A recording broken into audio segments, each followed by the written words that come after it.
Pada kedua kelas, silakan duduk. Baik teman-teman, sebelum kita mulai pelajaran, kita berdoa terlebih dahulu. Berdoa di mana ya?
Bagi yang namanya dipanggil nanti sebutkan makanan kesukaan kalian ya. Pertama ada Afina, hadir, bubur ayam Bu. Yang kedua ada Aisyah, bubur Ibu. Yang ketiga ada Aulia, gado-gado. Yang keempat ada Elisa, yang kelima ada Edi, bakso. Yang ketujuh ada Ida, sushi. Yang kedelapan ada Intan, yang kesembilan ada Rita, yang kesepuluh ada Kelly, nasi goreng Ibu. Yang ke-11 ada Olga, Ibu. Ke-12 ada Fatia, kerupuk Ibu. Ke-13 ada Putri Permatalita, burger Ibu. Oh, ini tadi. Kenapa dia tidak lagi Ibu?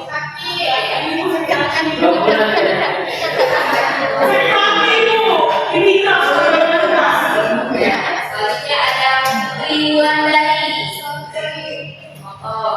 Yang ke-15 ada Putri Lia. Ke-16 ada Rahma. Hadir Ibu. Makanan kesukaannya apa Bu?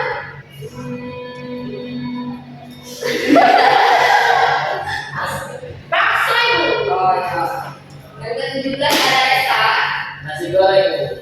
yang ke-18 ada Citra, Roti bakar rasa keju Ibu. yang sekali ya. 19 ada Zaka, ya. Dari cuma satu.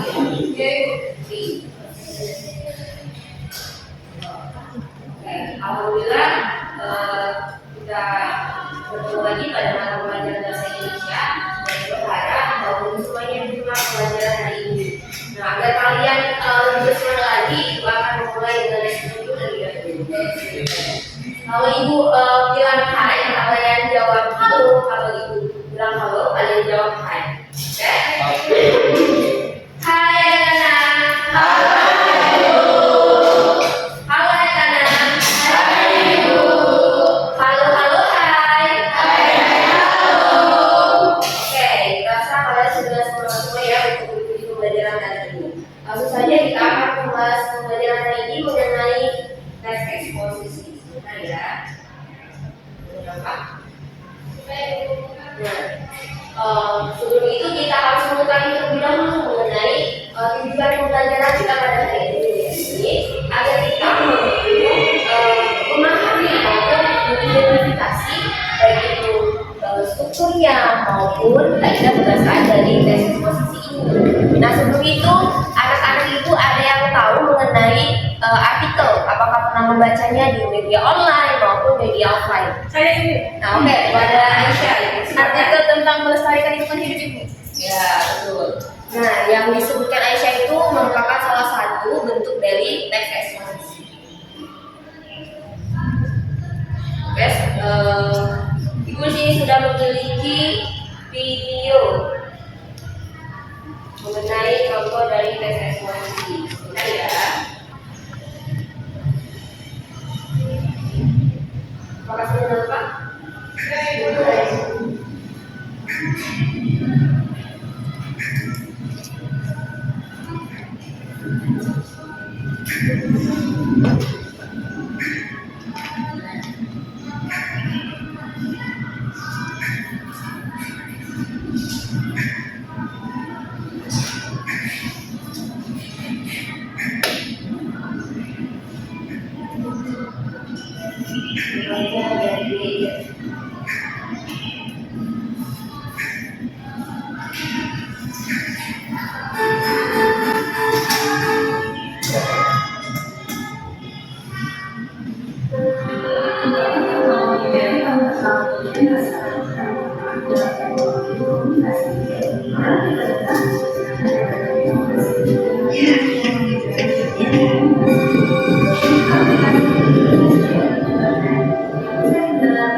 Kebiasaan sehari menjadi rutinitas saya untuk menjadi akan lazim saat diteruskan menjadi kata berbangsa di hati.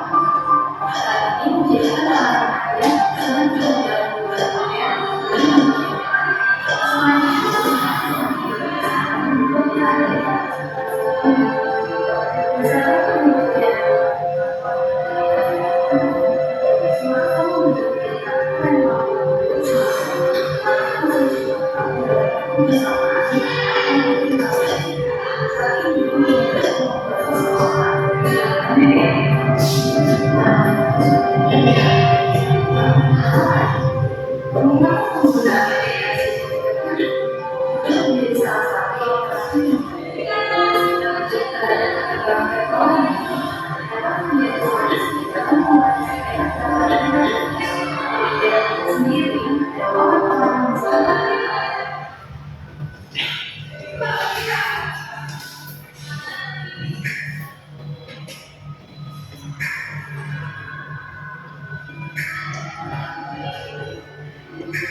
setelah kita menyimak mengenai pelajaran tadi mengenai tesis posisi ini, apakah ada anak-anak yang bisa menjelaskan ulang mengenai ini?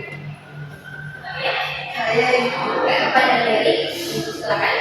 Terima kasih atas kesempatannya. Jadi setelah saya tanggapi bahwasanya video yang telah dipaparkan mengenai dampak negatif bagi pengguna handphone atau gadget pada generasi muda.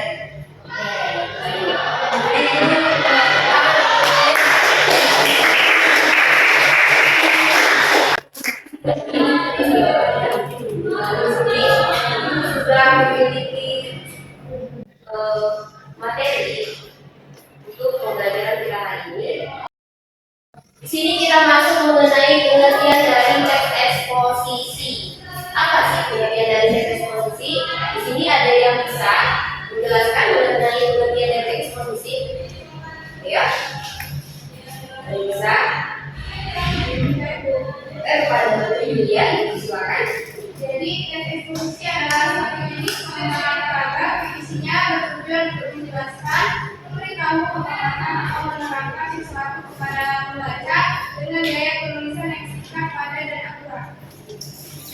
Jadi pengertian dari eksposisi di sini bisa kita artikan sebagai teks yang berisi informasi ataupun pengetahuan yang berdasarkan fakta yang benar-benar terjadi di lapangan. Selanjutnya di sini ada struktur dari teks eksposisi. Siapa yang bisa menunjukkan struktur dari teks eksposisi? Saya Ibu. Oke, kepada Lestari, silakan. Struktur teks eksposisi ada 4. Yang pertama ada pembukaan, yang kedua ada tesis, yang ketiga ada argumen, dan yang terakhir ada penutup. Kita lanjut pada pengertian dari pembukaan. Apa sih itu pengertian dari pembukaan pada teks eksposisi? Nah, pembukaan di sini pada teks eksposisi berarti jadi pandangan awal mengenai teks tersebut. Jadi dia hanya menjelaskan bagian rincian dari teks tersebut. Yang kedua ada tesis atau pendapat. Nah, tesis atau pendapat di sini berisikan pendapat dari penulis tersebut berdasarkan topik yang sedang dibahasnya. Kemudian ada argumen. Nah, argumen di sini digunakan sebagai pembuktian dari pendapat dari penulis tadi. Terakhir ada penutup sama seperti kebanyakan teks. Pokoknya penulis ini merupakan kesimpulan atau penugasan tentang dari sebuah topik yang sudah kita bahas. Kemudian kita masuk kepada kaidah kebahasaan. Nah, kaidah kebahasaan pada teks eksposisi ini ada 9. Yang pertama menggunakan istilah. Nah, penggunaan istilah di sini bisa merujuk pada suatu benda tertentu. Nah, contoh ibu pelajaran di sini merupakan contoh dari istilah kedokteran. Dan contohnya itu ISPA, itu nafas pada seseorang. menggunakan kata konjungsi. Nah, kata konjungsi, kamu tahu kata konjungsi apa? Kata hubung. Nah, ya benar. Kata konjungsi merupakan kata hubung. Contohnya itu oleh sebab itu, dengan demikian, jika, dan lain sebagainya. Ketiga menggunakan kata kerja mental. Kata kerja mental ini seperti berpendapat, menentukan, mendefinisikan, dan lain sebagainya. Selanjutnya, menggunakan kata rujukan. Kata rujukan di sini contohnya seperti berdasarkan data, dari data tersebut, dan lain sebagainya. Yang selanjutnya menggunakan kata denotatif. Nah, kata denotatif ini kata yang bermakna sebenarnya atau benar-benar yang terjadi. Kemudian menggunakan kata yang menyatakan keterangan waktu, contohnya akhirnya, sebegitu, kemudian, dan lain sebagainya. Kemudian ada menggunakan kata ganti. Kata ganti di sini contoh yang diambilkan di sini kata ganti orang ya. Dia, anjuranmu, akhirnya, dan lain sebagainya. Kemudian menggunakan kata sifat. Nah, kata sifat di sini menjelaskan kata benar itu dijelaskan menggunakan sifatnya. Maksud sifatnya seperti apa? Contohnya itu kaya, miskin, dan lain sebagainya. Yang terakhir menggunakan kata benda. Kata benda di sini bisa berarti meja, pensil, buku, pena, dan lain sebagainya.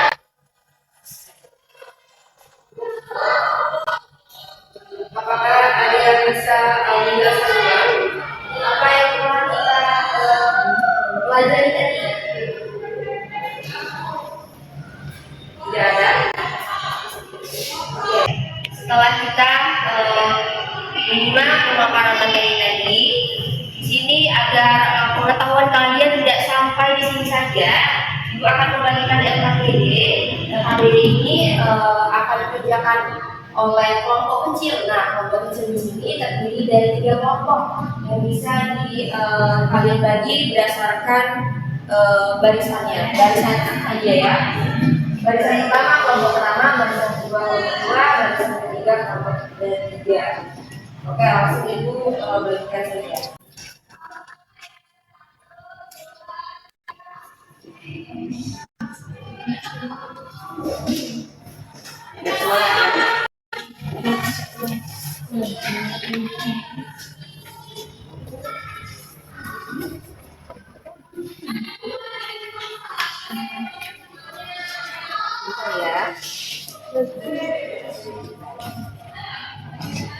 Nah, Ibu jelaskan lagi untuk LKPD ini dikerjakan selama 10 menit. Nah, yang pertama kalian harus mengisi terlebih dahulu nama kelompok kalian. Nama kelompok ini bisa kalian buat berdasarkan nama-nama telaten ya. Terus jika tidak mengisi nama-nama kelompok kalian, nama kelompok kalian tadi, kalian bisa memasukkan nama anggota kelompok kalian semua. Terus kelasnya juga ya, jangan lupa. Jadi itu mudah untuk mengoreksinya nanti. Oke, Ibu, beri waktu dari sekarang. Silakan dikerjakan. Baik, Bu.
Sudah dijawab pertanyaannya? Apakah sudah semua?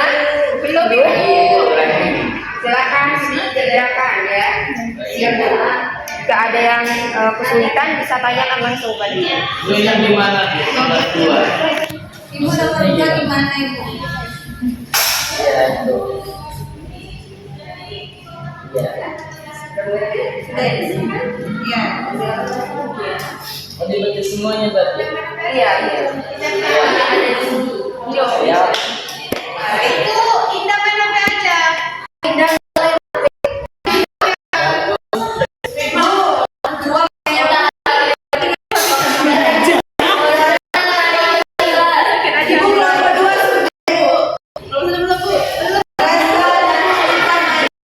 Ibu beri waktu lagi ya. Iya Bu, satu jam. Satu sudah Ibu. Putri Yulia mau maju Ibu. Sudah? Apakah sudah? Apa Ibu? Tiga.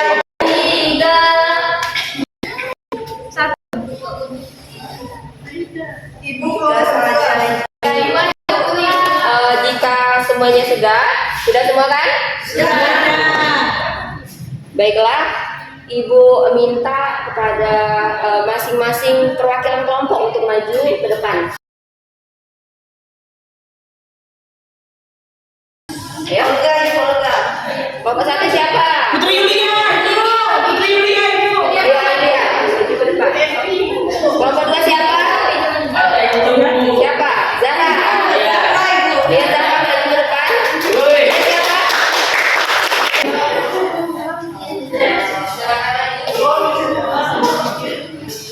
Kelompok satu maju.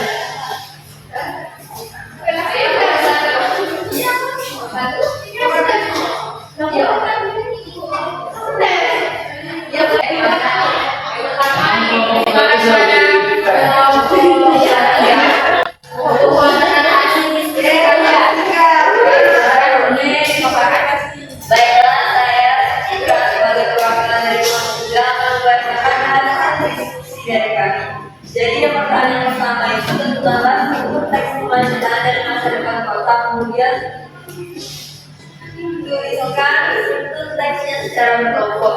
Nah, jadi struktur teks ini yang pertama yaitu tesis, yaitu transportasi didefinisikan oleh para ahli sebagai kebutuhan turunan dari berbagai kegiatan ekonomi maupun sosial. Kegiatan sosial ekonomi yang berbeda akan memiliki dampak kegiatan transportasi yang berbeda pula. Kemudian yang kedua yaitu argumentasi. Nah, kegiatan transportasi harian relatif menimbulkan pergerakan yang bersifat berulang. Misalnya terjadi pada para pekerja dan mereka yang menempuh pendidikan di sekolah. Kemudian kemacetan yang berulang pada jangka lebih panjang cenderung terjadi pada musim liburan maupun lebaran. Lalu pada relasi antara masa tersebut, kemacetan dapat dirasakan di pusat kota sebagai lokasi menginap dan tujuan wisata. Kemudian yang terakhir yaitu penegasan ulang. Kemacetan harian yang lain. Kemacetan harian yang dominan rekan temannya yang masyarakat dalam memaparkan. Ibu. Oke, siapa yang tidur? Bisa Ibu. Bisa tidur Ibu. Tidak, boleh mengambil dari uang ya.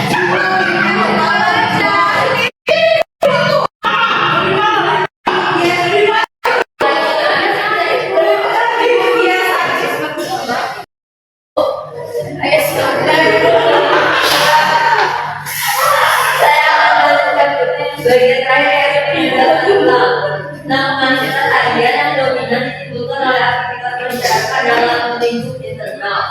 Bentuknya dapat berupa pemberian insentif tempat tinggal, berupa susun sewa maupun milik yang cukup nyaman untuk beraktivitas. Sudah itu saja, terima kasih. Yang berikut pertama itu kelompok tiga. Selanjutnya pada kelompok satu, silakan. Oh iya. Saya akan menjawab soal terkaitan dengan perasaan. Pertama ada pembahasan pertama ada pronomina. Pronomina ada adalah menggunakan nomina atau frasa nomina. Pronomina dapat diklasifikasikan menjadi dua macam, yaitu pronomina personal dan pronomina non personal. Kedua data tunggal berupa dominan, verbal, adjektif, dan adverbial. Dominan merupakan kata kerja. Verbal merupakan kata kerja yang mengandung makna dasar perbuatan, proses, atau keadaan yang bukan sifat. Misalnya dijelaskan sebagai orang. Selanjutnya, pemakaran materi dari kelompok 2. Misalnya, Soalnya paling banyak bukan berdua. Iya, kita tadi juga. Iya, tadi mencontek itu. Iya, Bu. Bu, emang banyak yang menjatuhkan pasal Iya, dua. memang. Ibu nggak jujur itu. Iya, baru kemarin. Berdasarkan urusan tulis dari Saya dari perwakilan kelompok 2 hasil jawaban yaitu kontribusi yang digunakan dalam kontribusi untuk memperkuat argumentasi. Suatu jenis kontribusi dapat digunakan dengan menggabungkannya dengan kontribusi yang sejenis dalam suatu kalimat yang saling berkorelasi sehingga membentuk koherensi antar kalimat. Dapat juga mengkombinasikan beberapa jenis kontribusi dalam konteks sehingga tercipta kombinasi makna kontribusinya. Dan ada beberapa jenis kontribusi yang di dalam satu posisi, yaitu kontribusi waktu, contohnya sesudah, setelah, sebelum, lalu, kemudian, dan setelah itu. Kemudian kontribusi gabungan, contohnya ada setelah kontribusi berantakan, contohnya kecuali, selain, asal, kontribusi tujuan, contohnya agar, supaya, untuk, kelima kontribusi persyaratan, contohnya kalau, jika, jikalau, bila. Kemudian kontribusi ketiga ada yaitu adalah jalan yang kontribusi akibat untuk karena sehingga dan sebagainya. Kemudian kontribusi pertentangan contohnya tetapi akan namun melainkan. Kontribusi pilihan yaitu atau kontribusi penegasan ditambahkan apabila yang lagi hanya lagi pula itu. Kondisi penjelasan adalah bahwa kondisi perbandingan sebagai ibarat dan terakhir itu kondisi penyimpulan yang katanya itu oleh sebab itu oleh karena itu jadi dan sebagainya.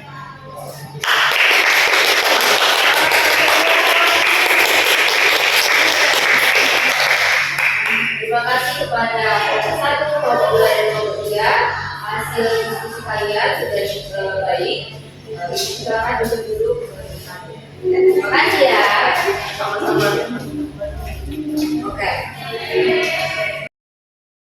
Oke anak-anak, tadi teman-teman kalian dari kelompok 1, kelompok 2, dan kelompok 3 dari hasil diskusi itu, apakah ada yang bisa menjelaskan kesimpulan apa yang kalian dapatkan?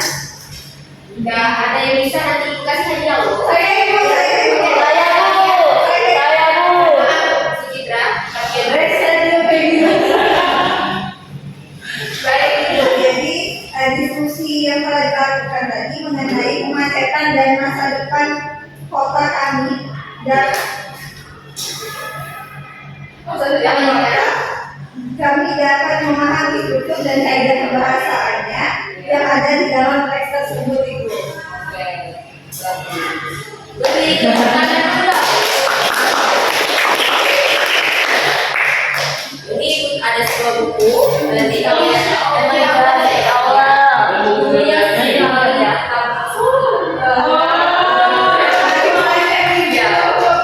Nanti mau motivasi.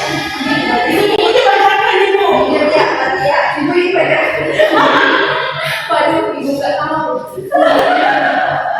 Oke, kita lanjutkan ya. Setelah kita menyimak dari video pemaparan yang tadi, hasil diskusi kalian tadi. Nah, di sini adakah kalian anak-anak ibu yang bisa yang memiliki pertanyaan apa saja sih yang kalian tidak pahami atau kurang jelas dari hasil diskusi maupun penjelasan tadi? Ada kan? Saya Bu. Oh ya, tidak, silakan. Apa sih Bu perbedaan dari teks eksposisi dengan teks berita? Sebab saya melihat keduanya itu hampir sama Bu. Nah, yang bisa kita lihat dari perbedaan antara teks eksposisi maupun teks berita. Nah, teks eksposisi di sini itu menjelaskan secara mendalam apa yang sedang kita bahas. Sedangkan kalau teks berita itu tidak terlalu dalam, alias hanya menjelaskan apa yang sedang dia bahas saja, dan menjelaskan keseluruhan apa yang dia bahas. Itu. Terus pada teks eksposisi di sini dia tidak berdasarkan dia tidak berdasarkan segi faktual tadi.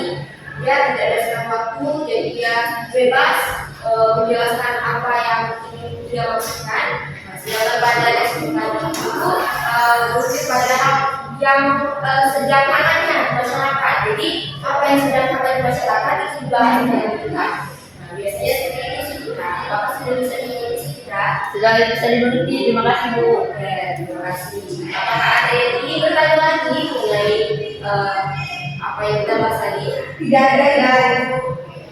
Rasa sudah cukup pertemuan kita hari ini. Sebelum itu tinggal berapa menit lagi ya. Kita berdoa terlebih dahulu. Pada ketua kelas, silakan. Baik teman-teman, Ya. karena pelajaran sudah selesai, mari kita tutup dengan bacaan surah Al-Asr. Bismillahirrahmanirrahim. Wal asri innal insana lafii khusri illa allazina amanu wa amilus solihati wa tawasaw bil haqqi wa tawasaw bis sabr. Allahul azim. Oh ya, dibutuhkan agar wawasan kalian tidak sampai di sini, dan ibu akan memberikan kalian hadiah berupa PR. Itu akan kalian mudah kok anak. Jadi kalian cukup mengidentifikasi sekeliling kalian apa saja permasalahannya, kemudian masukkan itu sebagai oke. Ibu akhiri pembelajaran kita hari ini. Sekian, wassalamualaikum warahmatullahi wabarakatuh. Waalaikumsalam warahmatullahi wabarakatuh. Terima kasih Bu.